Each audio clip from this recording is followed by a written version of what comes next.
Hello everybody, so today I will be explaining eating disorders as part of Mental Health Awareness Month. So if we look at the table of contents, we are going to start with what is an eating disorder. Then I'm going to go on to explain anorexia, then bulimia, then binge eating disorder, and then pica. I think that's how you pronounce it. Of course, these are not all of them, and I'm simply explaining the ones that would be considered the most common. So we're going to start off with what is an eating disorder. Oh yeah, and then we're going to go on to statistics. So what is an eating disorder? An eating disorder is, well, I'm going to start off with what it's not. It's not just disordered eating. Disordered eating would be eating too much food or eating too little food without the intent to lose or gain weight. But it is actually a psychological condition, which is why it's part of mental health awareness. Yeah, and it might start with an obsession with food, weight, or body shape. And if it's left untreated, it can result in permanent damage to the body or even death in some cases. And now we're going to go on to explaining anorexia nervosa, if you know it better that way. So anorexia is feeling like someone is not good enough unless they look a certain way, or most commonly if they weigh a ridiculous weight. It often gets out of hand and can easily start with just trying to lose weight, but then it can turn into something else. Anorexia. Now, there's a lot of symptoms. There's dramatic weight loss, dressing in layers. Somebody that is anorexic might be preoccupied with weight, food, and calories. Maybe refusing to eat certain foods, making frequent comments about being fat in quotations, less energy.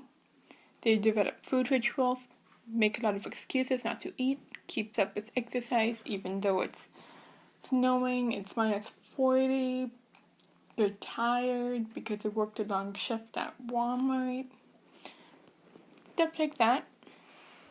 They withdraw from their friends or family. They have the fear of gaining weight. If they have their period, they might lose their menstrual cycle or period.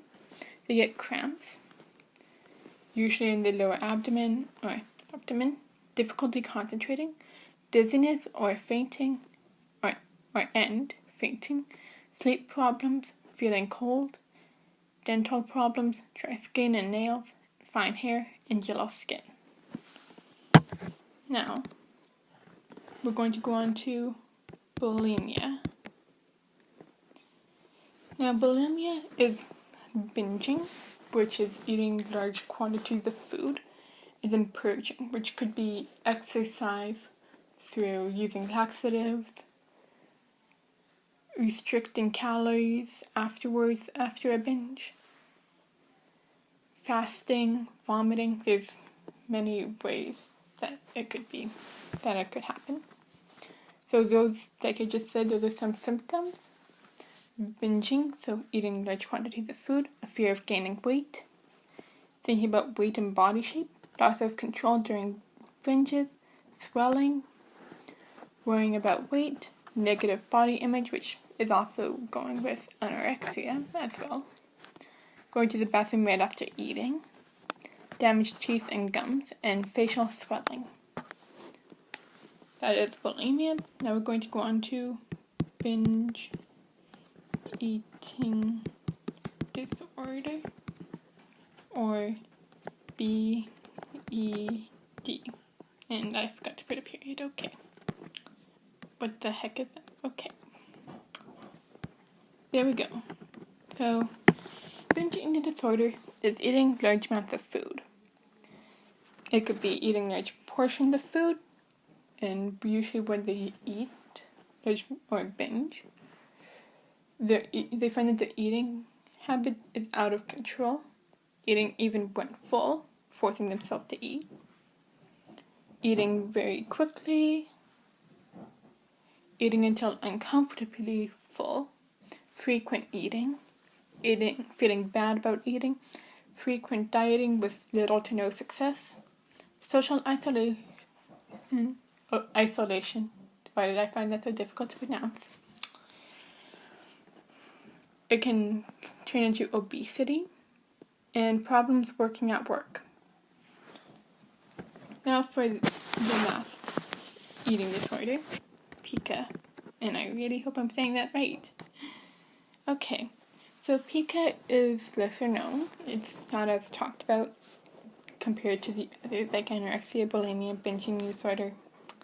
But it is eating non-edible objects, so that could be Legos, hair,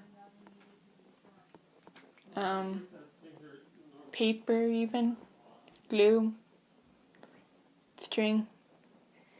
You get the picture.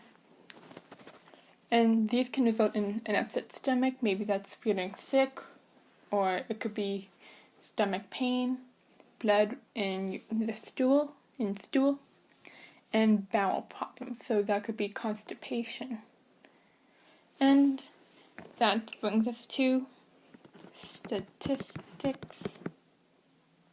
And 5% of men and 5% of men and 95% of women. Oh my gosh. Okay. Based on of the people that have been dealing with anorexia, 5% of them are men and 95% of them are are women. 50% of men and 50% of women. People that are dealing with binge eating disorder, 50% of them are female and 50% of them are male. There we go. Based off of the people that are currently dealing with bulimia, 80% of them are women and 20% of them are male. And 70% of them don't get treatment because of stigma. And that brings me to why I chose to research this, why I'm choosing to bring this up. It's because we have to delete the stigma so that those 70% of people dealing with an eating disorder can get the help and live to see another day. So that is me explaining. If you have any other questions, feel free to ask them in the comments. I will try to reply to everyone. I will probably reply to everyone. And if you need any sources, I can give you some sources. If you need any more help, or if you think you might be dealing with an eating disorder, I can give you some good resources. Till next time, goodbye.